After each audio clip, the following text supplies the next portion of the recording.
No, this XT is gonna be a challenge. That would be a challenge. Carbs were off. Yeah, it's never good when the carbs are yeah, sitting and there. the old rat's Wiring. nest of wiring hanging all over. Yeah.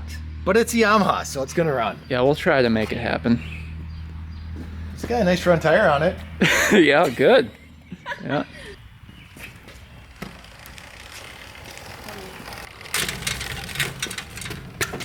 That's a big girl.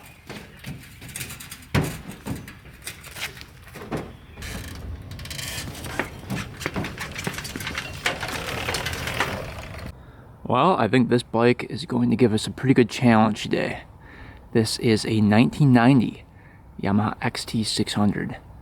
And this is the first year they put electric start on these bikes. Thank God, because my leg is killing from the past week kicking over these big bikes.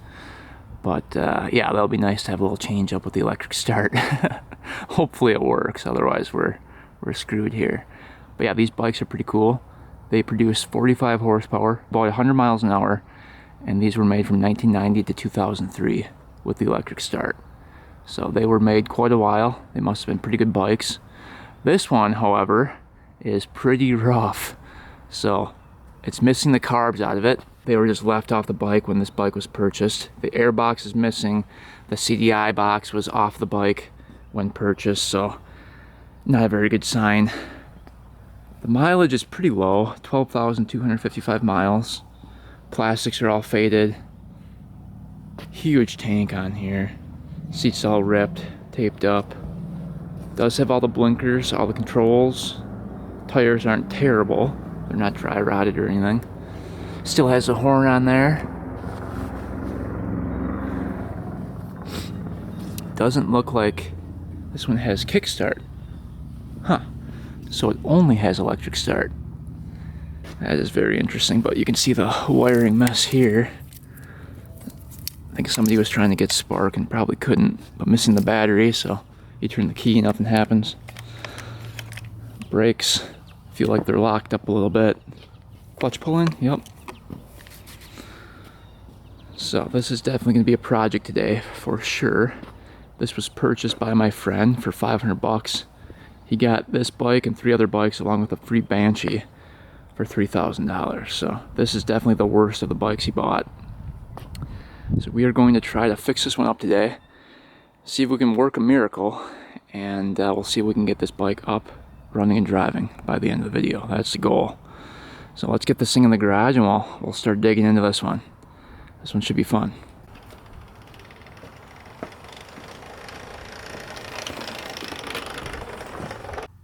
Alright, we got this bike in the garage. Let's kind of start going through it.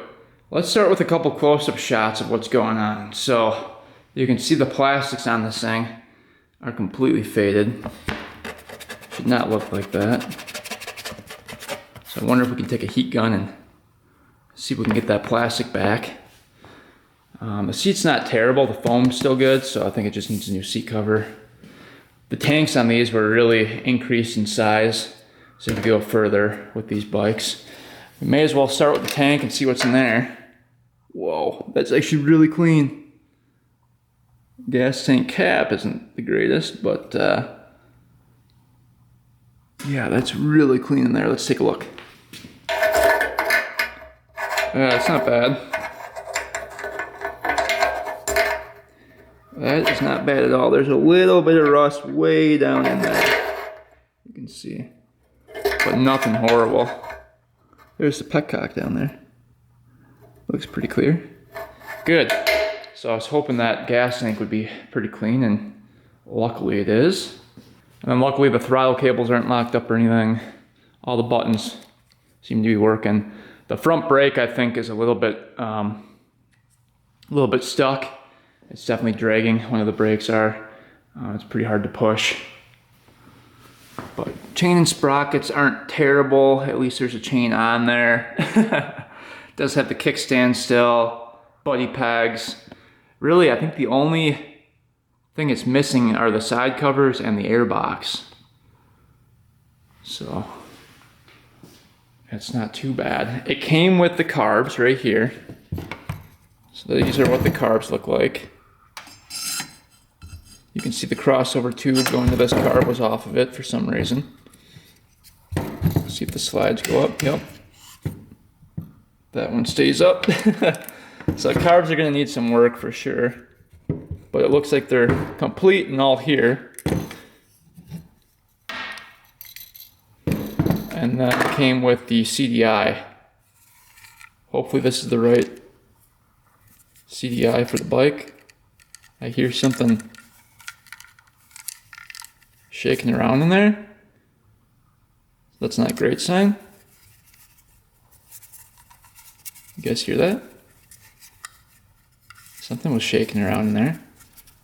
No, it's not. I think we just fixed it.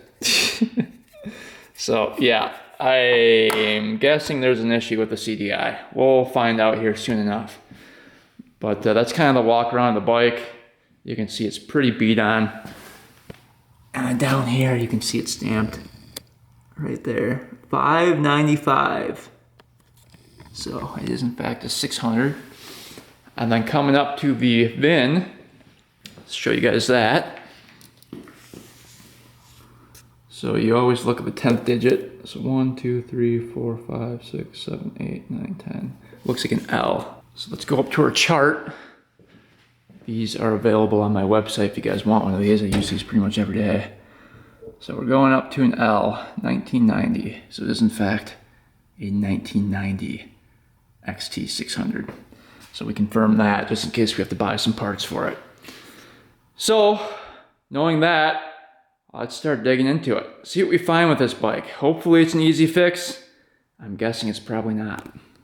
All right, coming to this side, we're looking for the oil fill.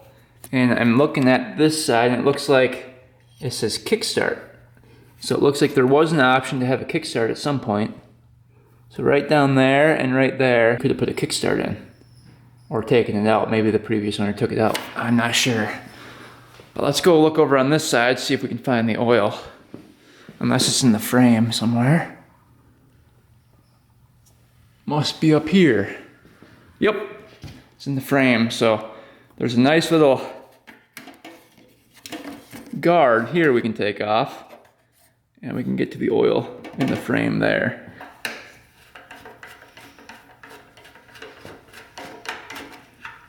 Guessing this comes off without having to take off the gas tank, I would think. Yup.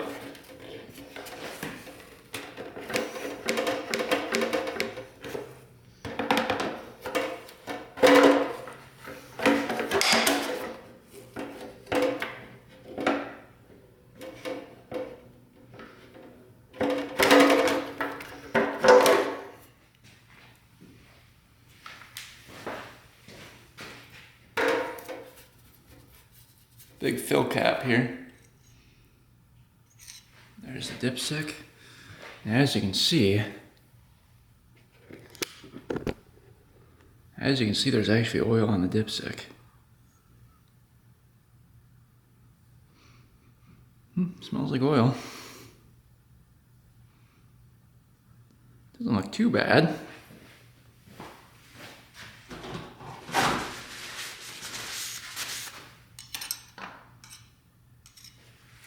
Yeah, it's definitely filled up enough. Looking for any metallic flakes in there.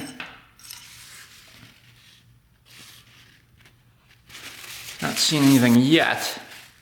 So what we're gonna do, since it's easy to access, is open up and check the oil filter. I wanna see if there's any metal chunks in there. This engine could be toast for all I know. All right, so this is gonna tell us a lot. We're gonna take out these 3 bolts here, take off the cap here, and check out the oil filter. It's even labeled here, it says oil filter, in case you don't know. It's kind of funny.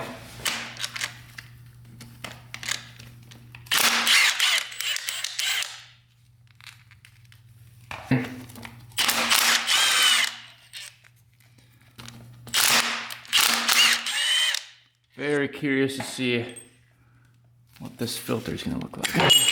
Whoa.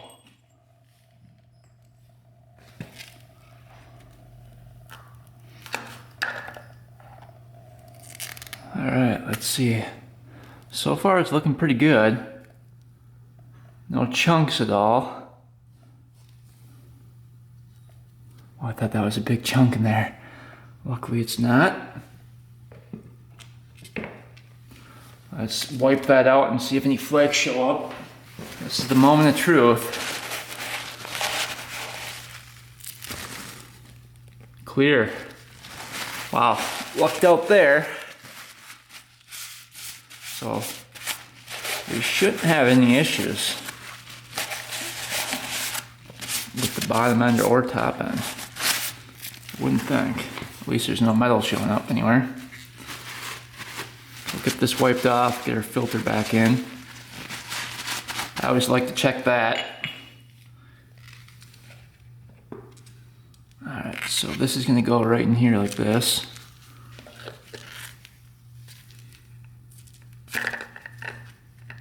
This will go right here.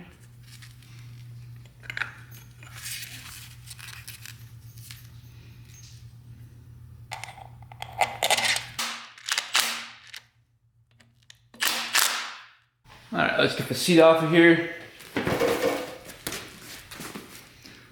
Yeah, it looks pretty good. Obviously there's no air box or air filter, so there's not much to look at here. Let's take a peek. Just one big rear shock. And then we've got a solenoid for the electric start. The boots are off of that. It's not a great sign. We've got the negative lead going to the battery. That's going right to ground. You've got a relay here for the electric start. You've got positive here. And let's see, oh, a kickstand switch. That looks like it's been fixed at some point. And then positive here as well. Going directly to the solenoid. And these little wires here are going to the start button. The blue and the red and white. And these wires here look like they go to the CDI. And we're gonna see if those are pulled out at all. Doesn't look like it. All those wires look good. Nothing's broken on those wires. So those should be fine going to the CDI. You can see that the connector there with the white and the red looks like it's been sitting out in the sun for a long time. I think this is for the neutral wire. So everything looks pretty decent. Here's another relay. This one looks a little rough. That might be the blinker relay. Yeah, so it doesn't look too bad. Let's go ahead, get up the tank, and then we'll take a look at the top of the head here, see what's going on. I'll have to look up the specs for the tank, but this thing is huge. It's gotta be like at least 3 gallon, I would think.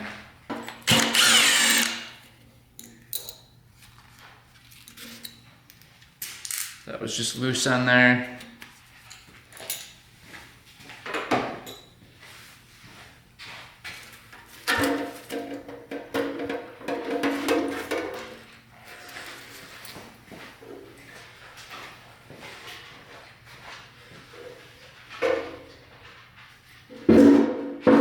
This is just a gravity fed machine. So there's just one gas line going down to the carbs. So not too fancy there. Let's take a peek in here. So you've got an oil line coming from the top of the frame, going all the way down. And then you've got a breather here too, going directly down into here. Looks like here's a hose. Must have been for the gas line or something. There's the starter here, right down in there. You can see the boots off of that too. So I'm guessing there's a problem with the electric start. So I'm guessing this thing probably doesn't turn over is my guess. Got the coil here. Connector going to that. Connector going to that side. And then you've got the boot going down into the spark plug there. Got the horn over here. We're looking for any moisture on the head. I'm not seeing any oil leaking at all. It's a good sign. A lot of these XTs have valve cover leaks here over time. This one doesn't appear to have that. It does have the headlight on there still too. we'll definitely have to get to these valves at some point too. Check that out. Yeah, no moisture anywhere. No signs of oil leaking anywhere. So that's good. Let's go ahead and we can get that spark plug out. Take a look down that cylinder. See if we can get the boot out of here. Alright, we're definitely going to check out the boot.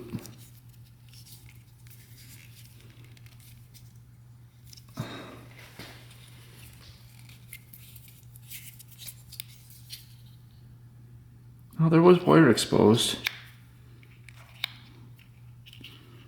We're just going to fold that back like that. Trim that back a little bit. You can see the boot. Looks good too, the little screw in there. And there looks good, so nothing wrong with the boot at all.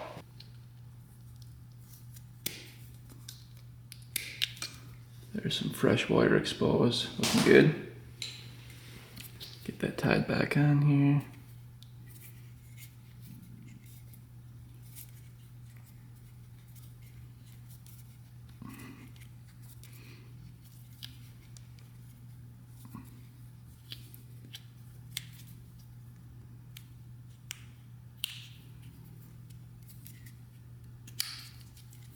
All right.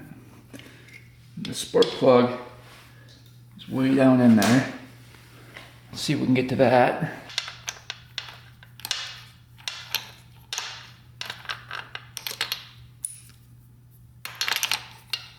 Too small.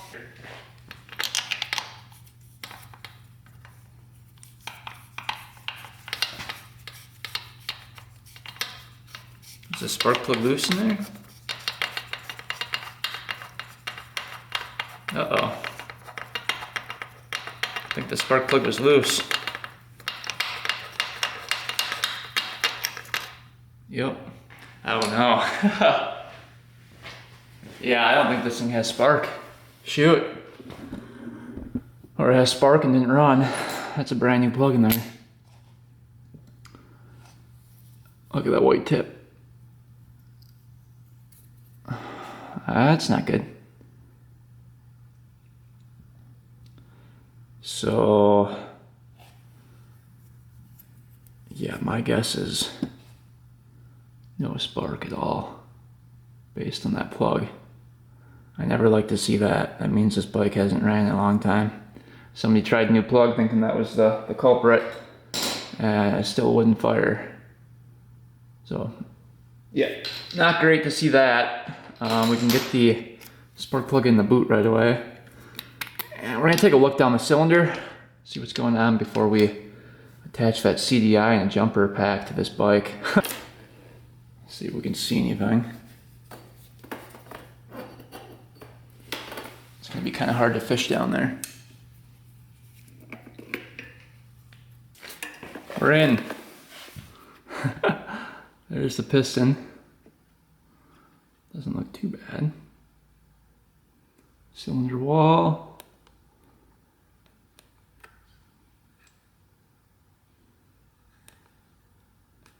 That doesn't look too bad. Yeah, not a whole lot of carbon on the piston at all.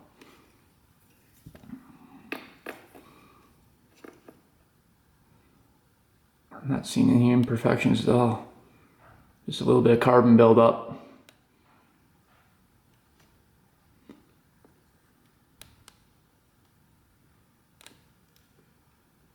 Is that where a valve hit right there though? Or is that on the other side too? It almost looks like a dent in the piston. No, it's on the other side too. Arrow's going the correct way. All right, that scared me for a little bit there. All right, well, that looks pretty good. Down there.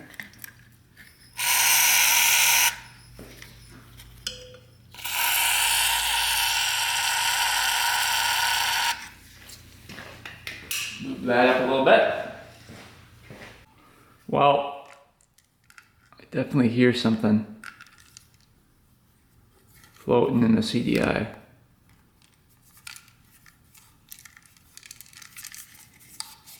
Something's in there rattling around.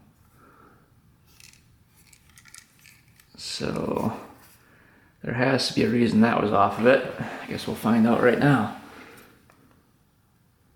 All right, hook this one up. Hook this one up. All right, so this red one has a fuse in here. Let's quick check that.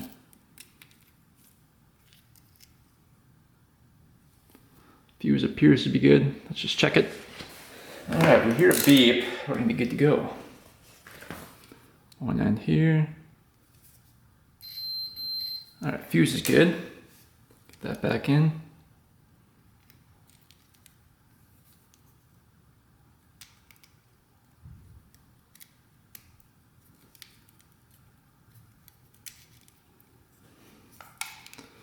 All right. So I think the air box, the side of it was supposed to have all the mounting spots for the CDI, the relays, all that. So these are just free floating now. But let's go get our battery jumper pack and see if we can hook these up. So positive, so this one and this one we can hook up. And negative is right here, that's just one. Let that dangle. All right, let's put 12 volts to it and see if anything smokes here.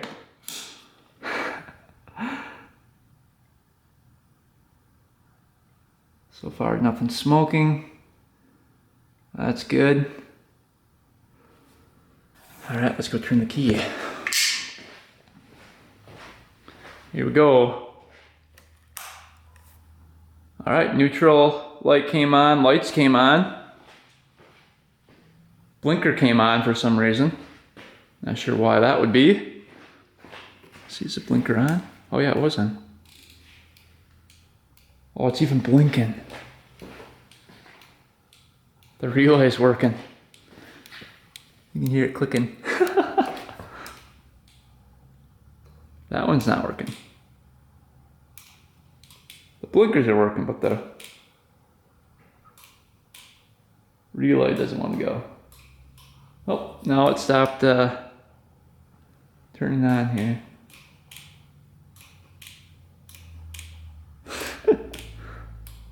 All right, well, should we try the electric start? There's no way this thing works. Let's try it. I think it's right here. Oh, just sparked. Oh, what the heck? The solenoid's sparking.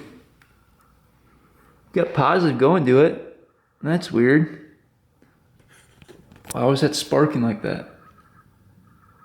Whoa. They must not be tightened down. Yeah, we gotta tighten those down, I think. All right, so we're sparking at the solenoid. It's not good. Let's get the CDI out of the way here for a second. Oh yeah, these are really loose, look at that. That's why it was sparking. See, this wire is loose. So we gotta tighten that up. I'm guessing the starter is bad too. Tight.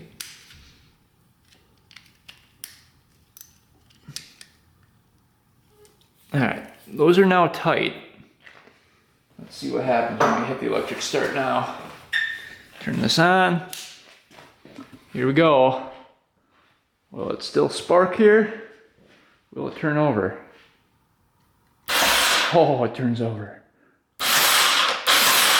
Lucky.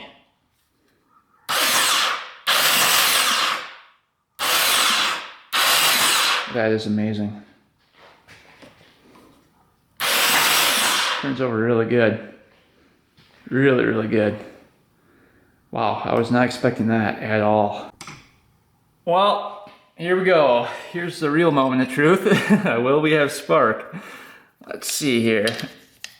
So we've got a brand new plug in here. Let's see if we can get this mounted up to the engine. All right, here we go. Let's see what we get. Will we have it? Turn the key on. Push the electric start button. Oh, it's sparking good.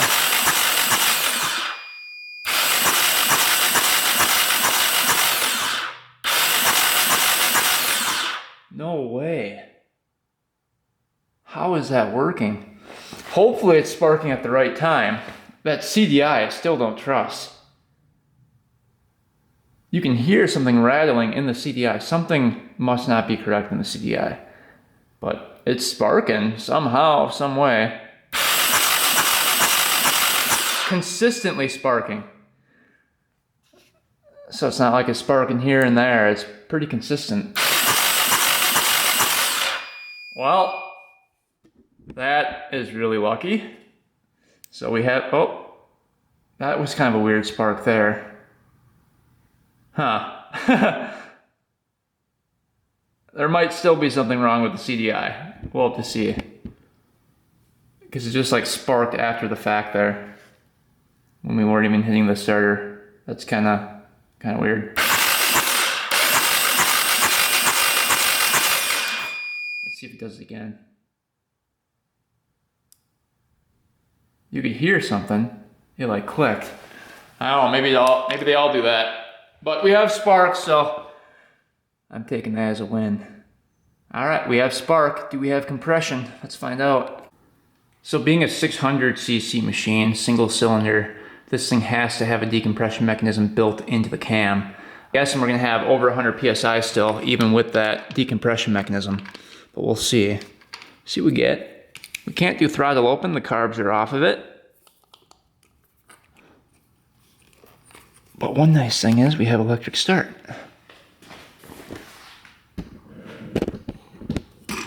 Alright, what do you guys think? Think it'll be over 100?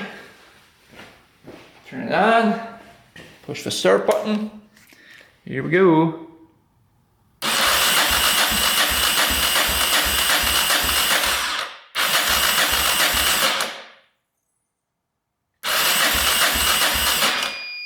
Not quite over 100 PSI. I can see some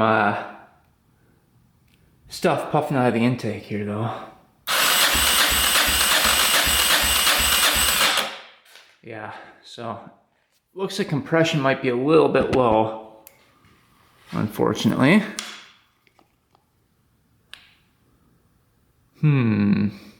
Let's try to add a little oil to that and see if that shoots up. Might just be stuck rings. Let's get a little oil down there. See if we can try this again. All right, let's see if compression went up at all.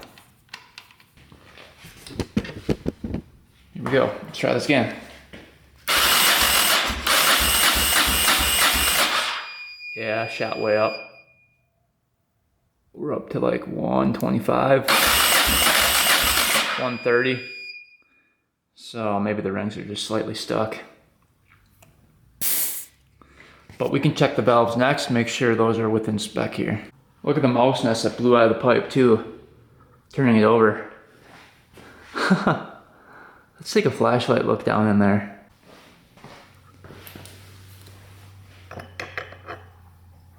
Oh yeah, there's remnants of a mouse nest in there. But I think we got pretty much...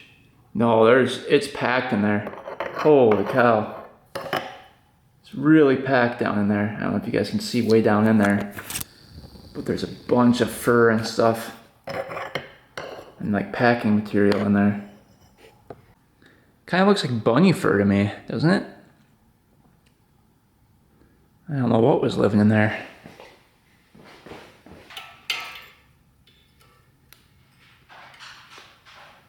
Oh yeah, look at... There's something living in there. Holy cow, look at all that. There's a huge nest in there. What is going on in there? That's pretty nasty. I think that's a huge nut.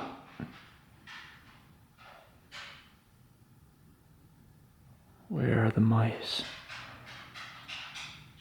They're probably still living in there. That's a huge nest. So yeah, we're gonna have to get that cleaned out. All right, let's try to get the valve covers off. This one has 2 bolts holding that on. One over here. One right here. Of course, that one's got the coil in the way. Holy, okay, that was on there.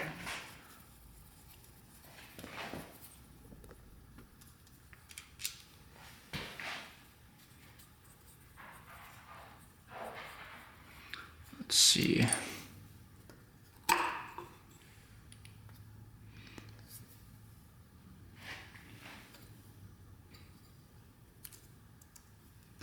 Those are tight on there. Right here.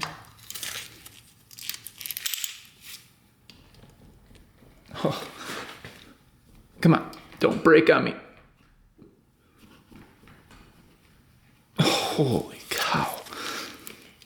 I wonder if we have to heat that up a little bit. Oh yeah, budge free. That one was on there. Wow. Thought for sure that was gonna break off of there. We got her to go. Not much oil up there. That one's clicking a little bit. We'll have to look at the specs for this. That one is free there. All right, next side. Oh. Holy cow, this is bad. Oh. Those haven't been off in a while. See if that one's, yep, you can hear that one clicking too. All right, little tiny guy for the window there to check the tapped its center mark. Hopefully we can get that off there. Okay, here, that came right off. Definitely some oil in there. Let's put the tiny one. There we go, it came off. Can you even see through that hole there? Not much room. Hopefully we can find the mark through that tiny hole.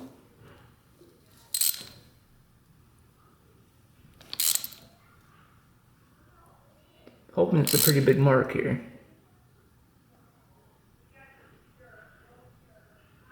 Right there, there's a little line.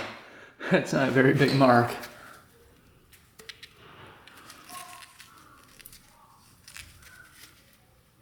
It must be 180 out. All the valves are tight there. Keep on going.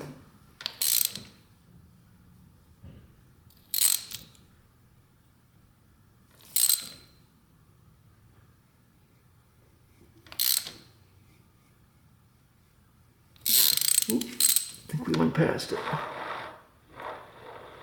All right, check this out. So I'm rotating the engine over. And as you can see, the piston's going down.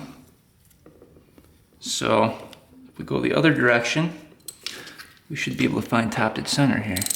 So when the piston's all the way at the top and stops moving, that should be tapped at center. Right about there. And when we look for the mark, there's absolutely zero mark there that indicates where it tapped at center. I can go further in both directions, and there's zero mark. So let me show you guys when we get to the mark where the piston's at. Because this is kind of crazy. Let's get to the tapped at center mark here. There's the tapped at center mark. And look where we are in the cylinder here. The piston is almost at the bottom of the cylinder. It's way at the bottom of the cylinder at tapped at center.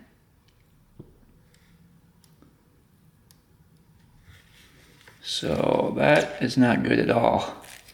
That means that our woodruff key most likely sheared off, causing issues. And then I can rotate the engine further, go to the second position.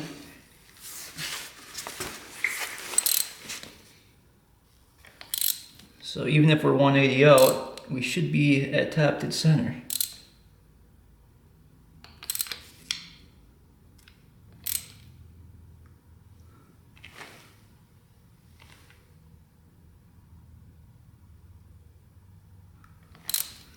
Top dead center there, and how it's coming back down.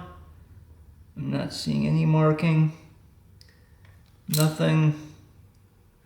Nothing at all.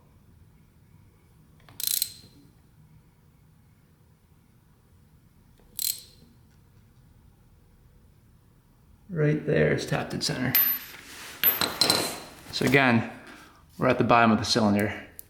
So that's incorrect. Oh, it looks like the woodruff key is most likely sheared off on the flywheel, causing issues. So let's start digging into that. We can take off the flywheel, check out the woodruff key, and see if it actually did shear off, because this is not lining up correctly.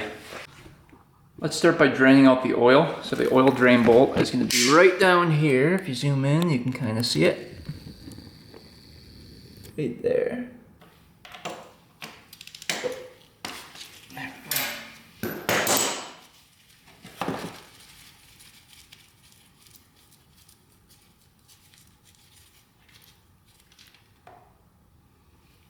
Coming out pretty quick. Oil drain bolt looks pretty good. Alright, then we have to drain the frame oil as well. Make sure everything's out of there. No chunks or anything in there, that's good. Alright, so if we move this over to here, it's not going to be long enough. We'll wait, but the drain bolt for the frame is right here. All right, frame oil coming out.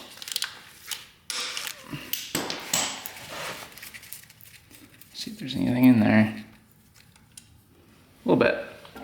Oh. Never mind, a lot.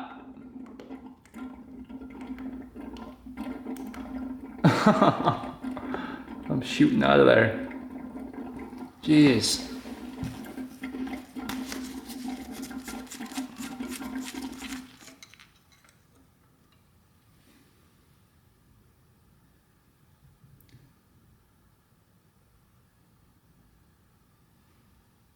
There's a lot of oil in there.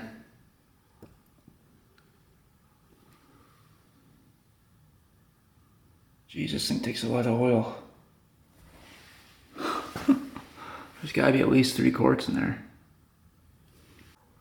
All right, so oil capacity for a 1990 XT600 is gonna be about 3 quarts. So yeah, there's a lot of oil in there, but that might be the correct amount. That's a lot of oil in this engine. But it looks clear, no chunks in there, no flakes, so yeah, that looks pretty good. Now that the oil's out, let's start taking off this side cover here. So we gotta take off the chain guard here, and then it looks like the clutch cable has to come off. This cover here for the starter has to come off.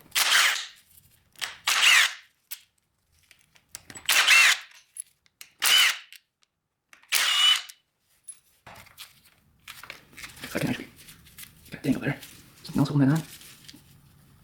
There we go. There's a gear underneath there. And the bearing. I think we're done here.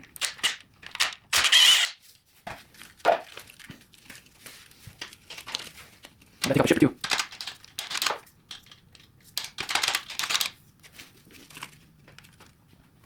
Set that. That over.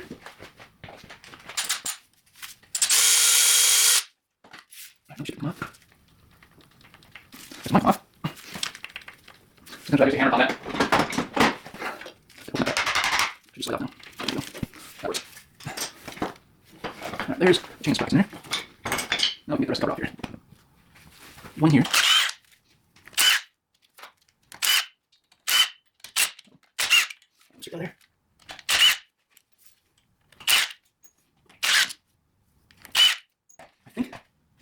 These all. Right, see if we can take this wedge off here. There it goes. Gear in here for the starter. I think there's a wire being held on here too. Gotta be careful about it. That goes behind there. The neutral wire. Alright. Alright, there we go.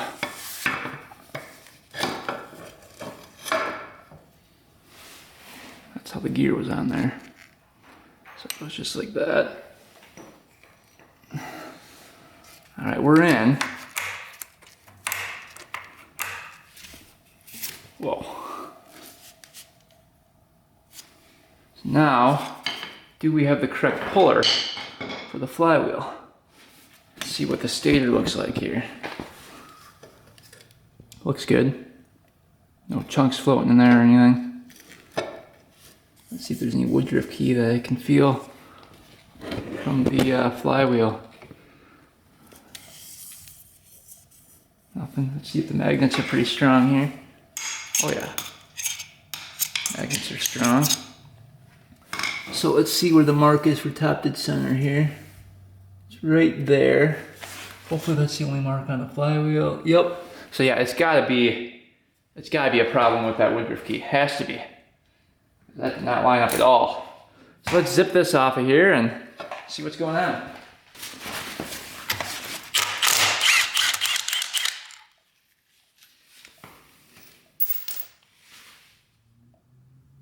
Huh. I see the flywheel woodruff key in there still.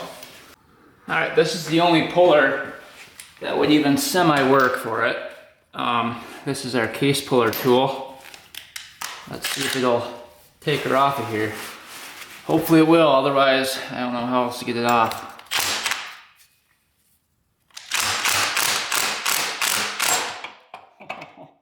Oh, it was sheared right off. Look at that. So we were right about that. That thing popped right off of there. Check this out. Oh, thank God. That was a lot of work, so I was hoping it was sheared off of there. Check this out here. Look at that.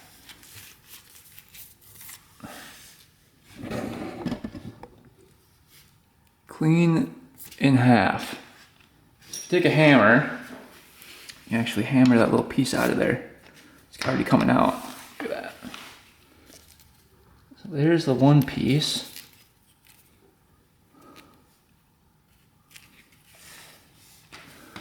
Luckily, that's not damaged at all. We'll still probably whack that in. There's the one piece. Let's look at the other piece.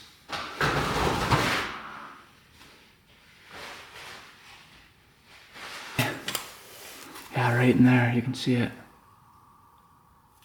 Right down in there. Alright, let's see if we can fish out that piece in here. Oh, there it is. So there is the woodruff key.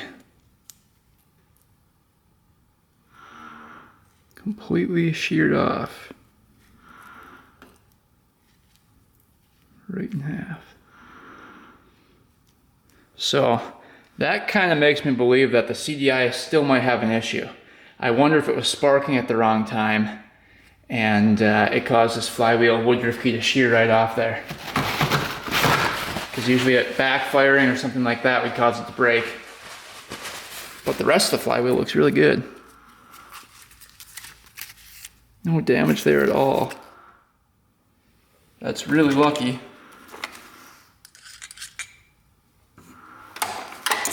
So we're gonna whap that in really nice and tight to the crank. We can look for a new woodruff key for this thing. All right, let's take this gear off here. All right, looks like there's a washer on the back side. And you get your bearing.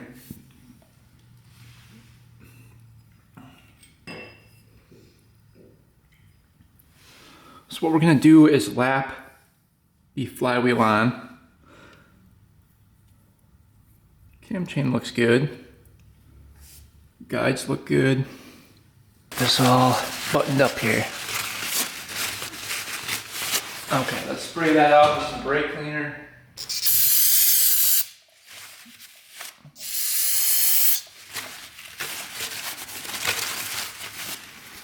Same with the flywheel down here.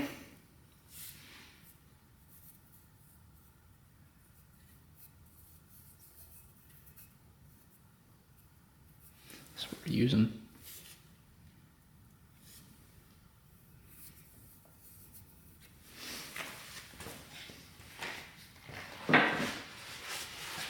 Take our flywheel. Get that in place. And we're just gonna spin it.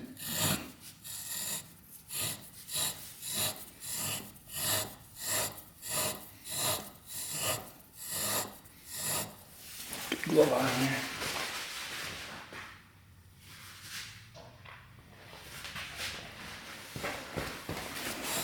Spin it until that grinding compound is smoothed out, and it should make the surface of the flywheel and the crank really smooth.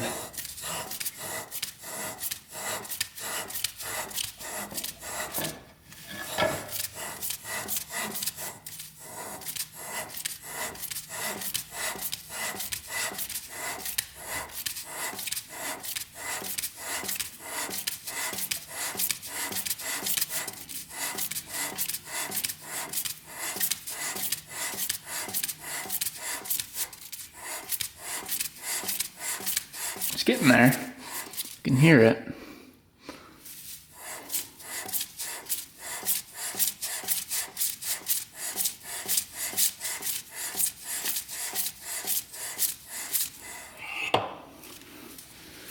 Alright, wipe that off.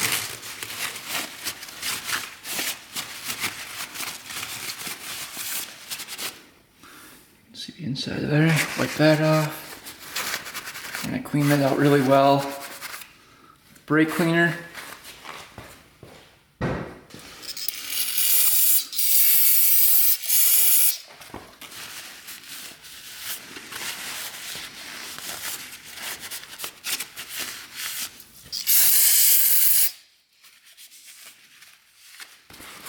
All right, let's get the washer back on here. It's a little spacer.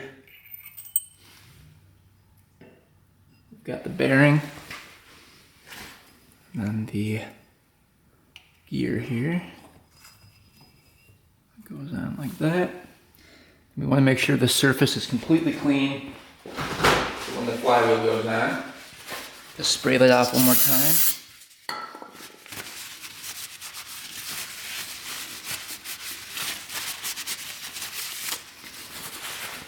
We have our new Woodruff key here, going in. And then we can go ahead and get our flywheel on.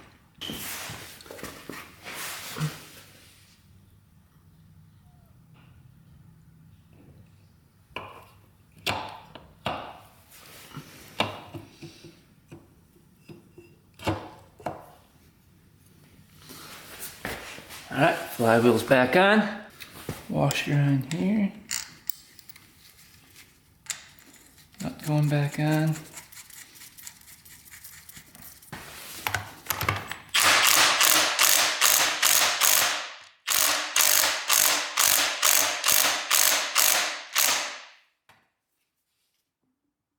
On the cover here, we do not have a new gasket.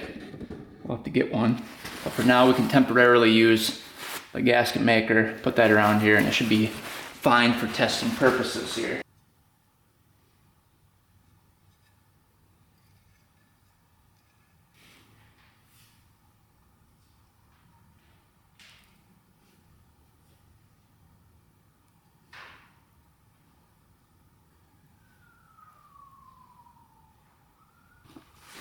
Gear has to go in here. This goes this way. Just like that. Get our pin in over here.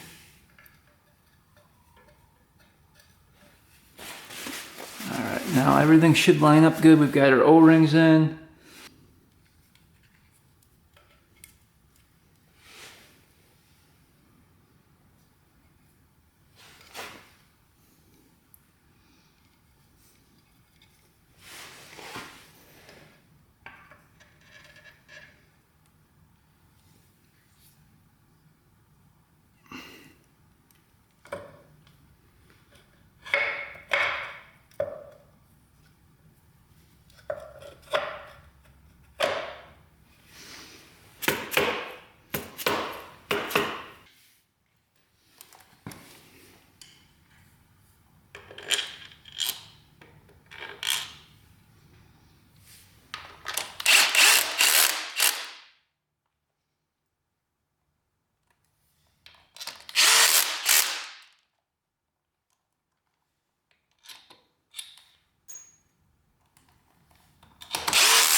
Alright, get our gear in here.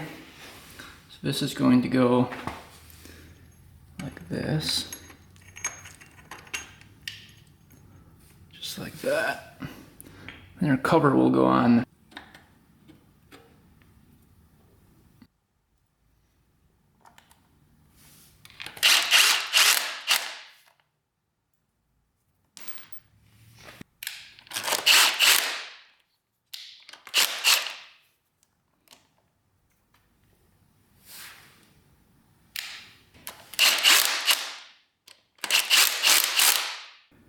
Alright, now that we got the woodruff key fixed there and the flywheel back on, we can finally check the valves.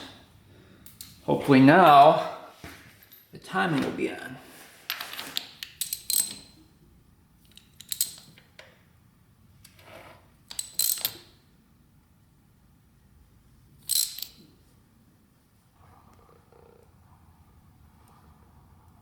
You guys can see there, it's really hard to see.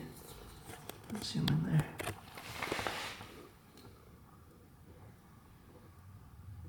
You can kind of see it. Just a single line. It's gonna line up with that notch. We're gonna come up here and we're gonna check and see if that piston's at the top of the cylinder. But I wanna see if the valves are loose here. Yep, you can see the rocker. You can feel the distance between the rocker and the valve there.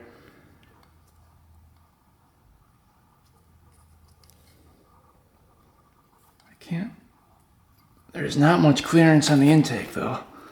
At the top of the cylinder there. See the piston? It's right at the top.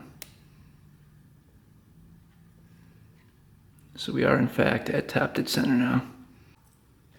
Alright, valve clearance on this bike, a 1990 XT600, is going to be 2 to 4 thousandths for the intake and 5 to 7 for the exhaust. So we have our 2 thousandths of an inch feeler gauge here. Let's see if that fits in the intake side.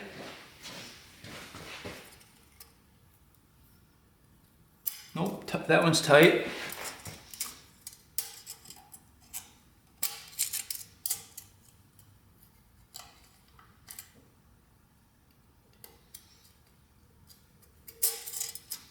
I think that one's tight as well.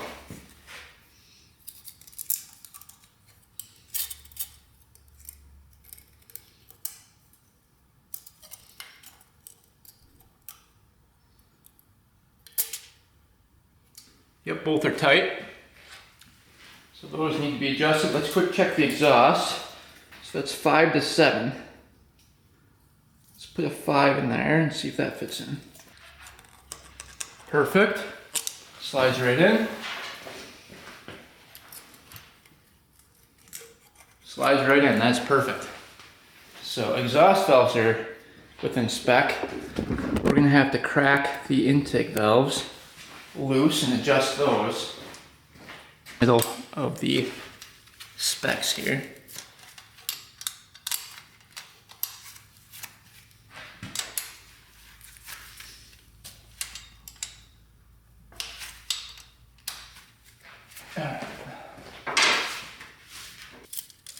Alright, we've got 3 thousandths of an inch here. Let's go ahead and adjust them to those specs.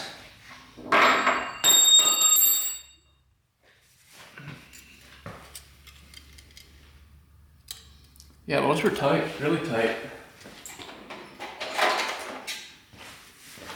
Wow. There we go.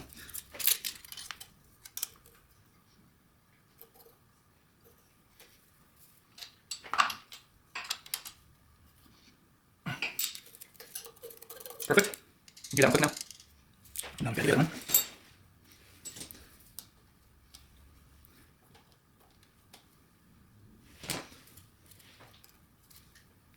More. Not quite.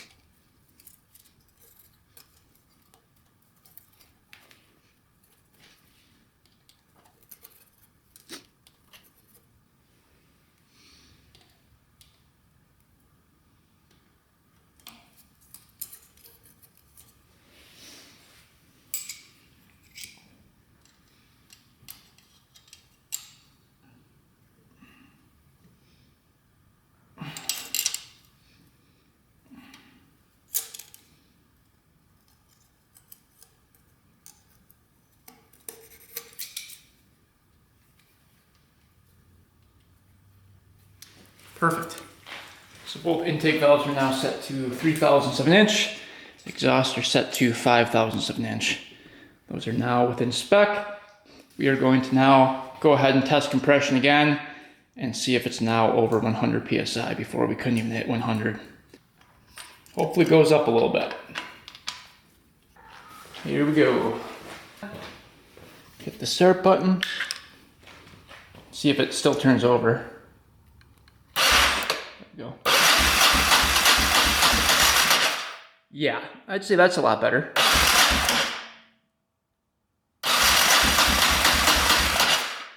We're at like 170 now. I would say that was the problem. All right, next up on the list, let's go through the carburetors here. So we've got the right side carb here, kind of a weird design that the XTs have. I hear something is loose in here. I'm not sure what that is. Something's flopping around. But let's go ahead and take off the bowl first. Taking a look.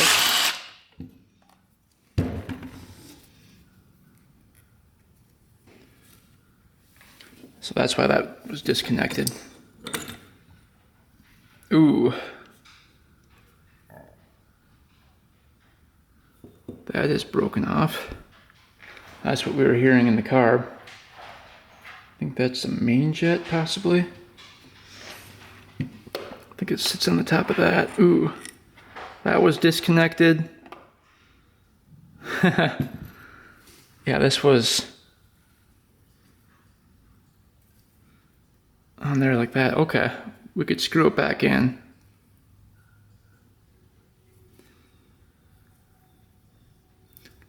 Oh, really tighten that up.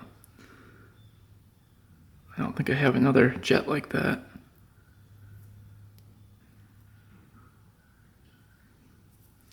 That was broken off of there like that. What size is it? Maybe we have one laying around. 130. We'll have to see, but it looks like you're gonna have to fish that out in there. But yeah, carb is definitely damaged. Let's see the bowl. Ooh, that's pretty rough too in there.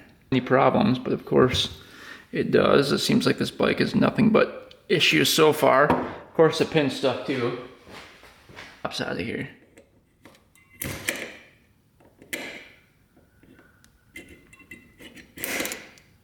Oh yeah, it's coming. See if that helps.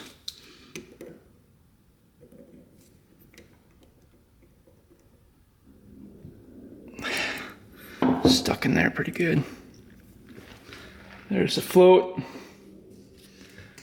Needle looks a bit rough. It's really dirty. There's the pin on that. Oh boy.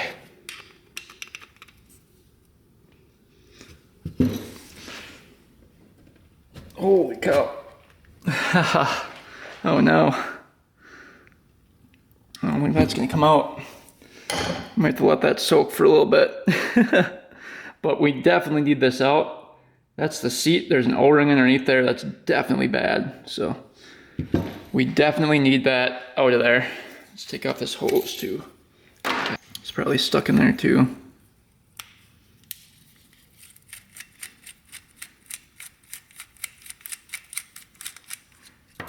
There we go. Pilot came. Oh, it's actually clear. And a diaphragm type piece underneath here.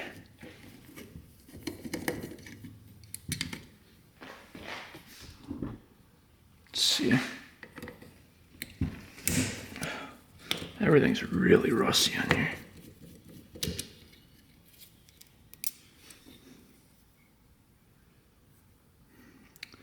Lots of old gas in there. Let's get your spring and this diaphragm piece. That can come out.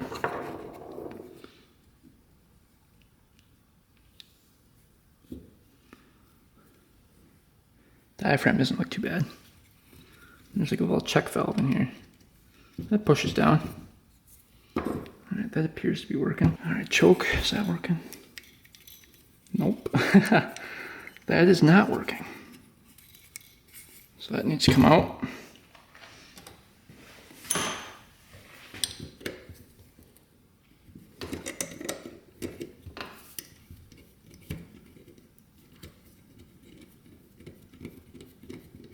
Guessing the choke is stuck in there.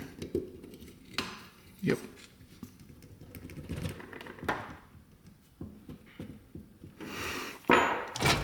Completely stuck. So we might have to let that soak too. Here. I believe there's like a jet underneath there that was loose. Yep, you can see the jet in there.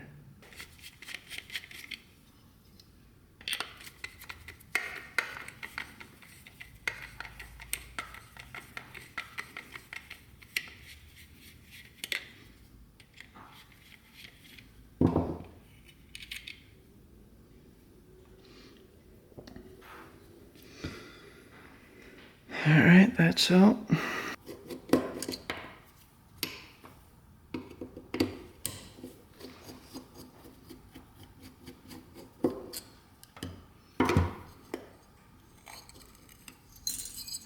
There's the spring. At least that was in there. Let's see what the diaphragm looks like here. Not ripped or torn. Great. Just a little sticky on the slide here. Probably why that was getting hung up. So we're gonna let that soak.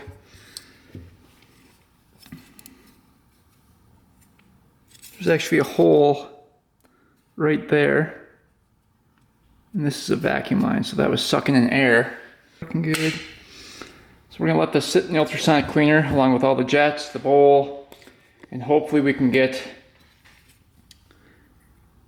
this bolt to loosen up, and this line to loosen up, and this choke to free up. All right, put this up to 30 minutes. Definitely gonna need it. All right, carb going in here. Bowl going in.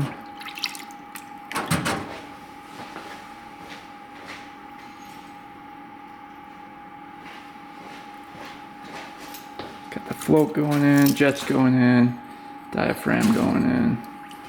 Everything's going in. All right, and we'll let this cook for about 30 minutes. All right, I've got her easy out here, so as you twist it in, it should grab it. And as you pull it back out, it should take that little broken off screw with it. Let's see. Oh yeah. It's trying to. There we go. So, yep, there we go.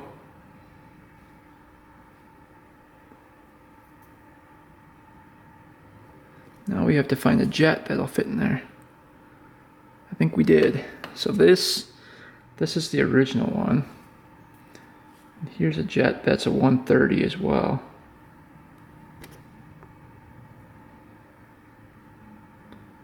So the hole is the same size. I think we can use this one instead of this one. Hopefully, let's see.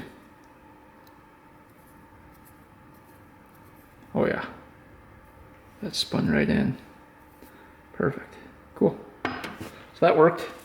We can get rid of the broken one here. That was an easy fix.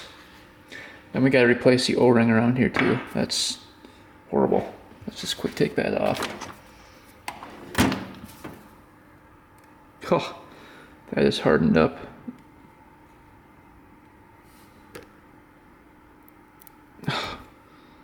That's just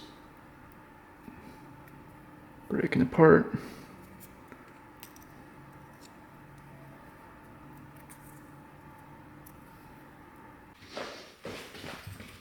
Looks like we're finally getting this out. I had to cut it with the Dremel, and it barely came out of here.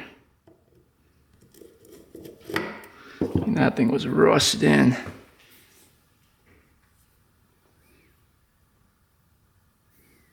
So good thing we got that out. Look how rusty that is. Now we can get the seat out of there. Get a new O-ring in there, otherwise this carb would have been leaking like crazy. Got the carb out of the ultrasonic cleaner. We got the choke freed up. That was stuck in there pretty good. So that's working now. We got the bowl cleaned out, looking good. All the jets cleaned out.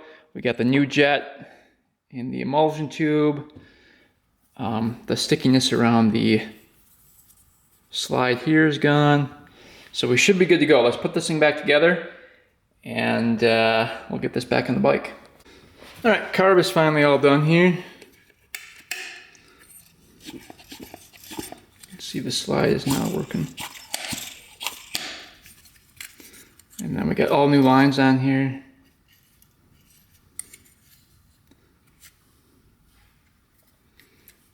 So you're good to go.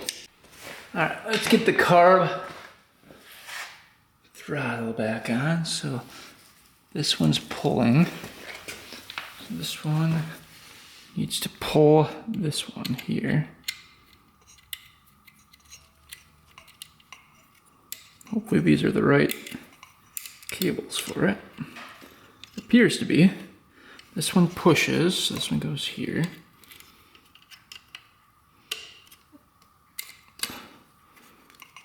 Okay.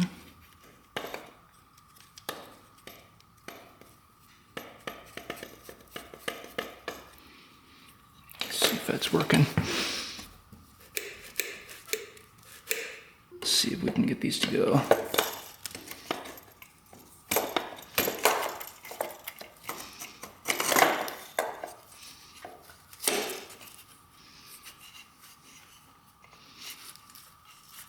All right, carbs are on, throttle's working.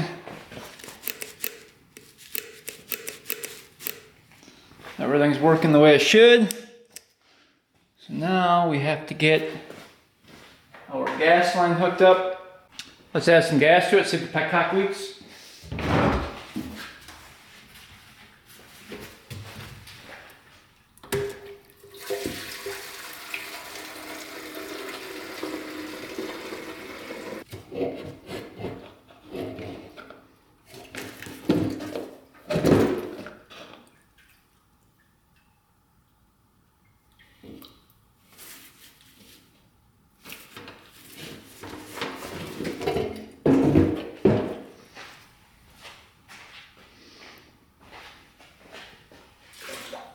So gas tank,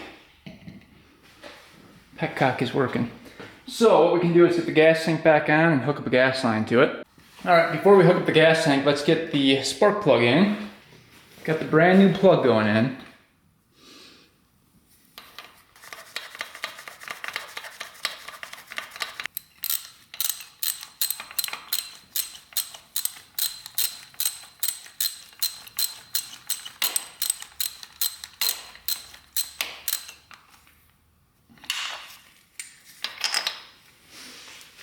On here.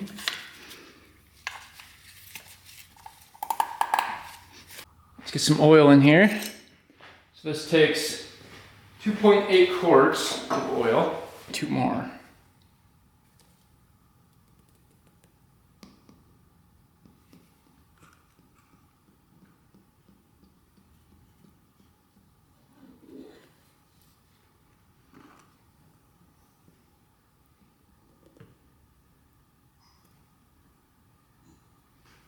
Your gas tank hooked up here.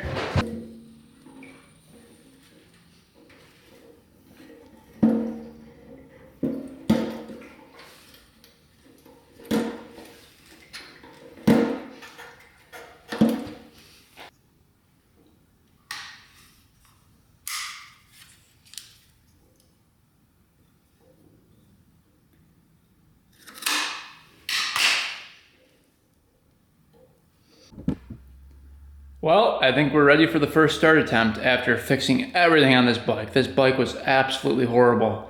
Lots of stuff in the carb had to be fixed. The woodruff key had to be fixed.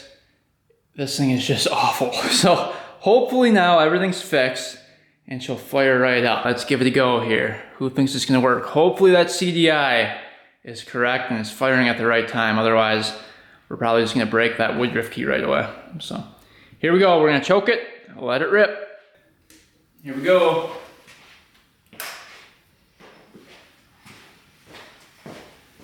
And remember that mouse nest is in there too. Watch for that. It should shoot that mouse nest out of there, is what we're hoping for. Go.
Here's the mouse nest that came out of it so far.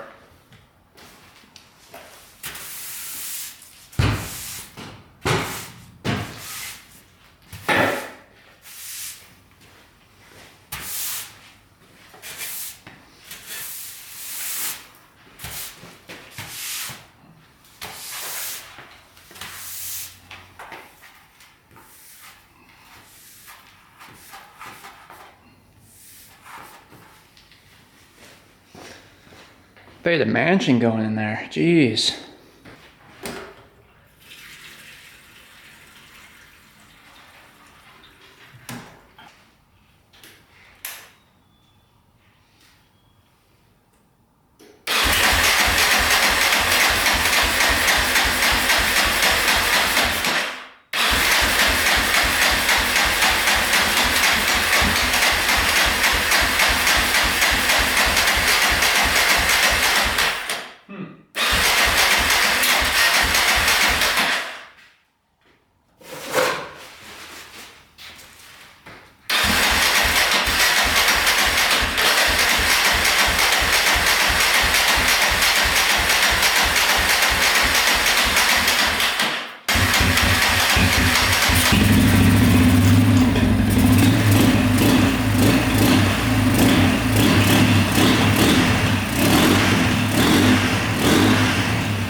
Fired up. Holy cow. Did you guys see that nut? It hit the garage door and then flew and hit me. She's alive now.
A nut went flying all the way to the grass. Finally starting to clear out a little bit here. It's running at least.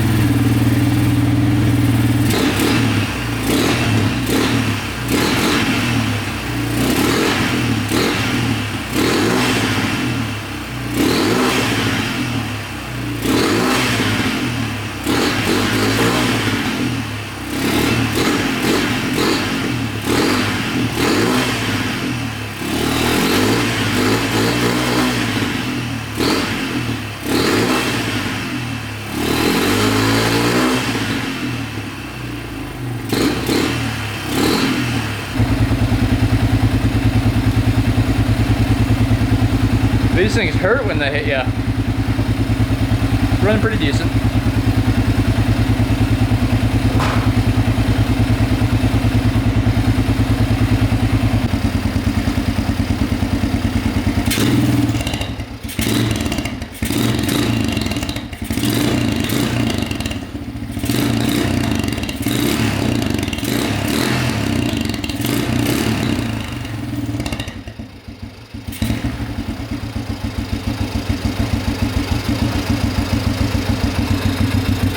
Sounds pretty good.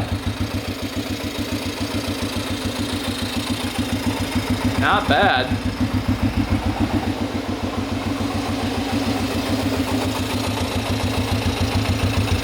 So the CDI is working. That is incredible.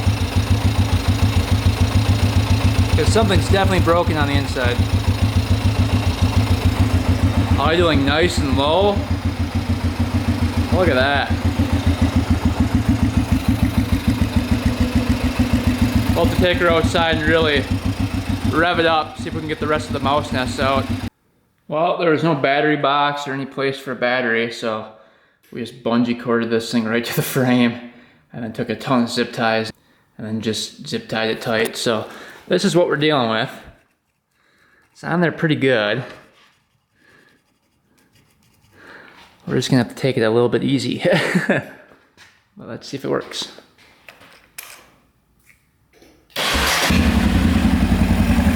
Oh yeah. I think that'll work. Get the seat down here.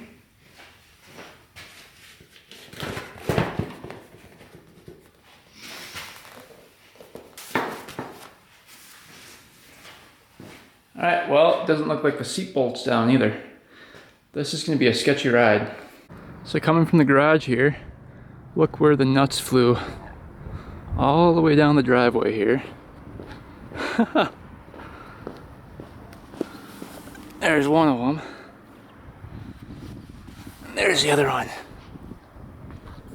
So that's how far it flew.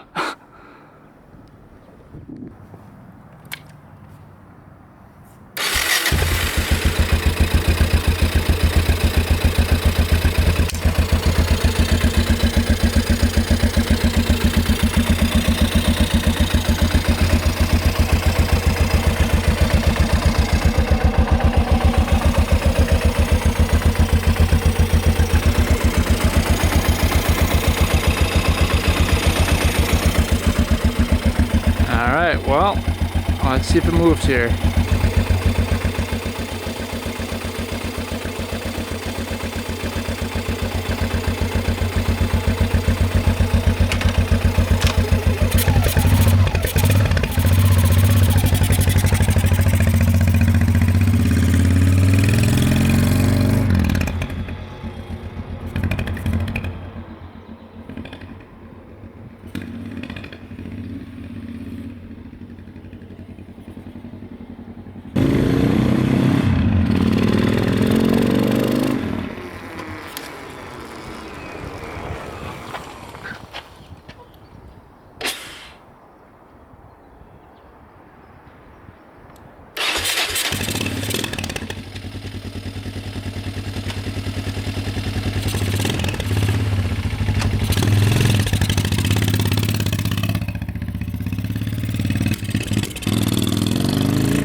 that airbox on there.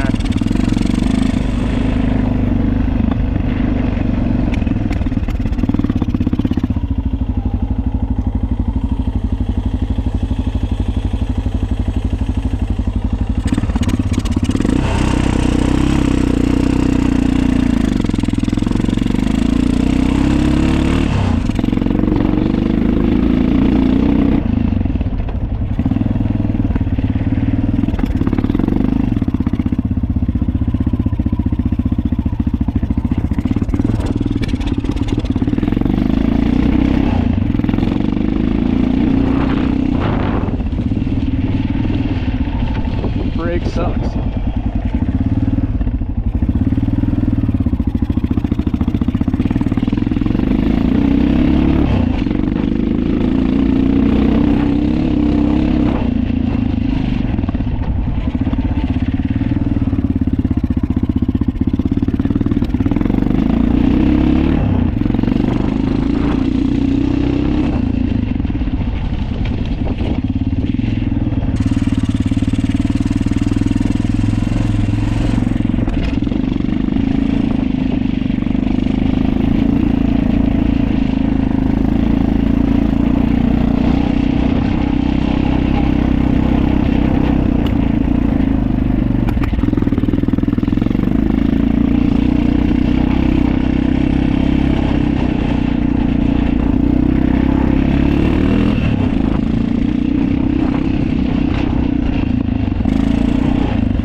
Not too bad.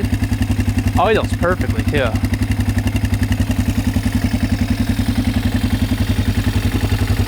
And no leaking at all.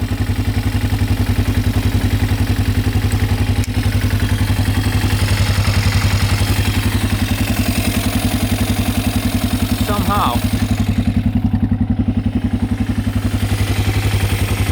Well, I really can't believe this thing moves. At the beginning of the video, I thought there's no way this bike was gonna run or move. And here we are at the end of the video. This thing runs and moves pretty good. Obviously, this thing needs a ton of work to be reliable, but we're pretty close. At least we know it has potential now. So this thing actually does run and drive, which was the goal for the end of the video here. And we made it happen somehow, some way. But it definitely needs an air box and an air filter. This CV carb on the right depends on it. That slide will not go up correctly if it doesn't have that back pressure from the air filter and the air box. So right now it's probably running lean. You can hear the little bit of popping on deceleration, which is a sign of it running lean. That needs to be fixed. Obviously the brakes need to be fixed. The front one is pretty much non-existent. It's really, really bad. And then the rear one doesn't do anything at all. So rear brake, front brake, both need to be fixed. And what else? Needs a battery box for it. All the wires buttoned up. And then both side plastics for it as well. Probably some new tires on it. Could use some plastic work here. It's pretty faded. But other than that, it's not too bad. So this is not my bike, this is Greg's bike. I'm not really sure what he's gonna do with it, but at least now he knows it runs and drives, so I think he has the option of actually making this thing reliable. I don't think he'll feel too bad putting money into it. But yeah, that was the goal of the video, to get this thing to run and drive. And that's what we did. So hopefully you guys enjoyed this one, picking up this 1990 XT600, diagnosing the issue today, which there was a lot of issues with this bike. Doing the first start and then the first ride today. Hope you guys enjoyed this one. Thanks for watching. Thanks for subscribing. Stay tuned for next video, and until next time, we are out.